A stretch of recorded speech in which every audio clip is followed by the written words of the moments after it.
Alright, what's up YouTube? So, we're back with another kind of in-depth little bit dive of my training. Again, tripod broke last week, so I didn't get a lot of training film. So I got a new tripod finally. Came a little bit more durable, a little high quality. I mean, nothing high quality, it's just a cheap, it was like 30-40 bucks off Amazon, but a little more sturdy than the old ring light ones I had been using that I broke 2 or 3 of those and kept breaking, super glued it back together, but just wasn't getting the job done. So I got a little bit more sturdy one. This one seems a little bit better. It's a little bit better built, nothing special, but it will get the job done for now. But today's training back on the lower body. Again, it's like rainy out. It was all rainy today, so did some sprints outside. Didn't film them just because not get the camera or phone all wet. And then went on to, so our training with the sprints was just, again, it's on blacktop, wet blacktop in the rain, so I didn't want to do anything special, so just did 20-yard sprints. Basic, focus on acceleration, getting faster, didn't time anything, but again, make do with what you have. Weather's not always going to be the greatest. Maybe you don't have the greatest facilities, don't have the best equipment. Make do with what you have. That's a big thing with training, with achieving your goals, with being active. You're not always you're not rich. You can't buy all the perfect gym, the great setup, all that stuff. You live in Wisconsin, you're not going to have great weather all the time. Even in the summer, it's been rainy, really rainy spring and summer so far.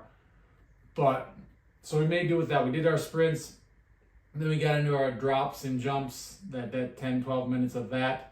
So you'll see with that, again, makeshift with the drops, dropping off the cart again. But so I didn't get the sprints in again, but you can check out the rest of the training, and I'll voice over that here. So check that out.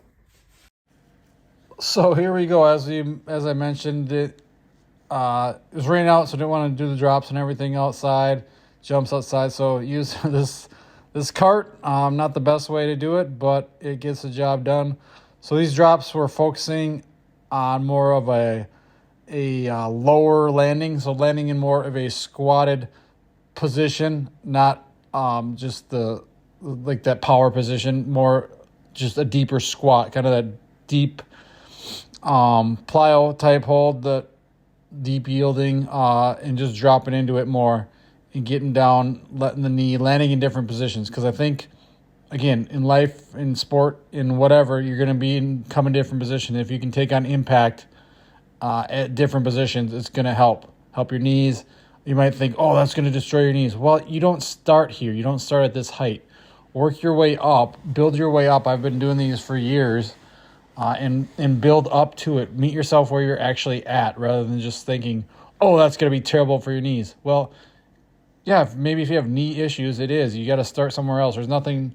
anything is going to fix or probably cause your injury, unless it's an actual, like, getting hit with something or falling or whatever that would be an injury. But most knee pain doesn't come from that type of stuff. It comes from just years and years of doing nothing.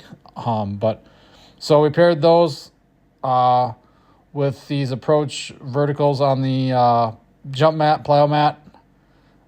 Just to track, again, gamify things, give yourself something to shoot for. I have no hops, so always want to include jumping to get better at jumping and jump higher, jump farther. So worked on these, paired these with that. Usually I would have the broad jumps in it too, but since we're outside for these in the garage, and I went inside to do my Olympic clean lifts, the cleans, we paired those with the broad jumps. So again, just basic 10 minutes of drops and jumps here before we went back inside to get the rest of the workout in. Most times eventually I get all the training back out in the garage for the most part. I'll probably keep the deadlift stuff in there just because I got a couple thick mats and it can get loud, especially if I'm lifting early in the morning. Neighbors probably don't appreciate that, but again, lifting 6-7 in the morning, depending on when we're getting up, typically. So just working on jumping higher here using the plow mat. It's nice. I don't know how accurate it is. I've tested it with just like a regular jump where I reach and jump up and slap Post-it note or whatever, sticky something on a backboard or a wall. And I don't know, it seems like that is a better version, but people can cheat the plow mat too. I have kids doing it today. They're trying to like tuck their knees and stuff to get higher, but it is what it is. I always just track and work and get better. Then we did the kneeling jumps to broad jumps and paired those with cleans. Again, I suck at Olympic lifting. I suck at cleans. So just working on getting better at these, working on speed more, not so much going heavy on these, because I did them for a while and my elbow like started flaring up, like I don't know if it's tendonitis or tennis elbow or whatever. And I believe a lot of it was from this combined with swinging a bat, a lot of bicep and tricep work too. So took a few weeks off of these and they felt better today. Only did lightweight, tracked them with the bar, speed, velocity, so made sure all the reps were above 1 meter per second and made sure they're going fast. So want to do that again with those.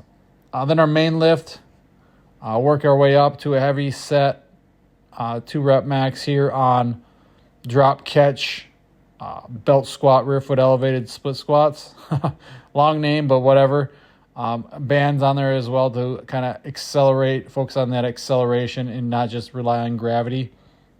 With that, like I said, a lot of times I'll do hip and back with my lower body. Even though the belt squat's not really compressing, still my back sucks, my hips suck. So again, we work on these things to get better mobility, better range of motion, better strength.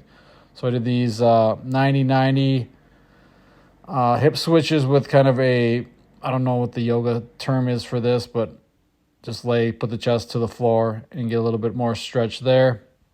And then for the spine, I guess that works spine too. You'll feel it in your back, but just more of a thoracic, upper middle, back, middle part of the spine.